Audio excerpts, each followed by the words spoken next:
I perhaps incorrectly fangirled out a little bit when I saw this one and just tweeted out Rohan, Rohan, Rohan, Rohan.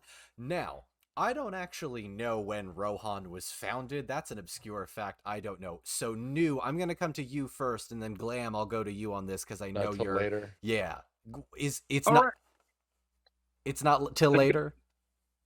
Yeah, it's not until the third age. Rohan's way At the later, time yeah. of the second age is Kalanathon. But what we do know is that the men descent that Rohan are descended from, they come Mhm. from initially they actually come from over east near the Long Lake.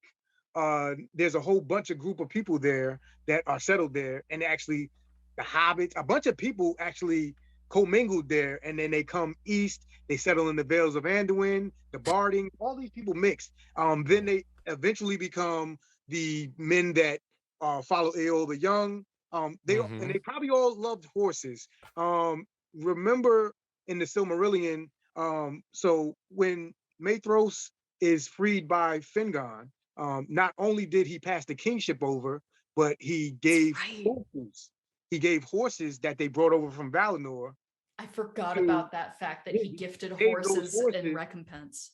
as recompense for what happened.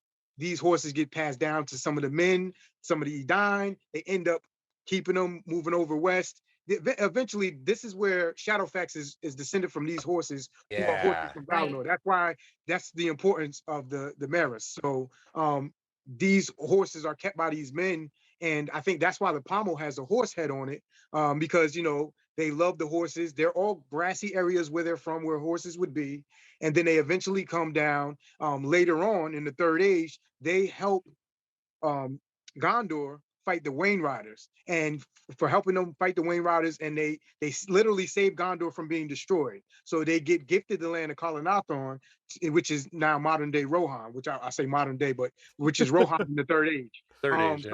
So those men are descended from the Bardings, some Bjornings, they're all a mixture of people there that individually turn into their own little like peoples, the men of Lake Town and of Dale and things like that. But they all actually have a close kinship.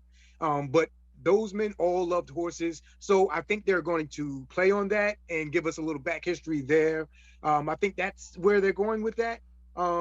If not, then I'm completely at a loss. But I I think that's what's going on there. I have said this before once during a panel that New, Glam, and I were all a part of, but does anyone else just want to listen to New talk about the Silmarillion and the lore for just like a couple of hours? Like, we could all day. just leave and go. He Okay. could just carry it all on his shoulders. Emily, I'll come to you next. You and I were both former horse girls a few years ago. I'm assuming, but I definitely was.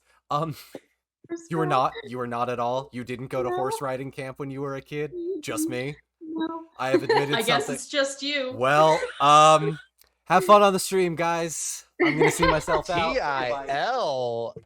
Bye, Don. Don. No, but I was gonna say, New, like, Come back, I my think little it's pony. easy. I think anybody familiar with the third age would instantly see this and go Rohan, Rohan, Rohan. So I don't think, Oh, Don, yeah. I don't think you're wrong No, about, I think your reaction was correct. All I think, the comments. Yeah. All the comments are Rohan. Yeah. I thought this was probably an ancestor of Aerol the Young, as who New brought up as a second ago. But now listening to hear you talk about the Maris, I'm like, this is There is a certain similarity in the construction of the armor, of like that leathery front piece, that does remind me a little bit of what Eomer wears. And also something that's interesting is the offset of the blade. It's very elven, right? It looks like an elven shaped blade, like it's reminiscent Looks of like something. Hadafang, that's slightly offset, where it's more curved on one side because it's while it might be bladed on both sides, it has a slicing edge rather than it being a stabbity sword. A stabbity, is that what we're calling it nowadays? Technical term. It's a technical term. How would it be better for horseback riding? Like, if you're on a horse, would it be better to have that kind of blade? Or absolutely, having a slashing sword is much better suited to being on horseback because it's difficult to stabbity people when you're riding past really fast. Right, you don't fling it. I don't know. Just kind of go into them. I imagine. Did anybody see any images that gave any impression of Dunedain? background or anything? Uh, Kind of the wood halberd, wood breastplate the one. wood breastplate one. do I need to look for that one now? Hang on. Sure. This I is I just have think- some lore. I have some lore background for that, That one. one Yeah. really caught my attention. Mm. Yeah, the I gold. don't know. Oh, the I'm- gold breastplate obviously, one. Yep. we don't. The complete speculation there, but if there was going to be one that was like the Dunedain and the Rangers of the North and that kind of thing, that was the one that harkened. Let's go to that one right now. Hang on.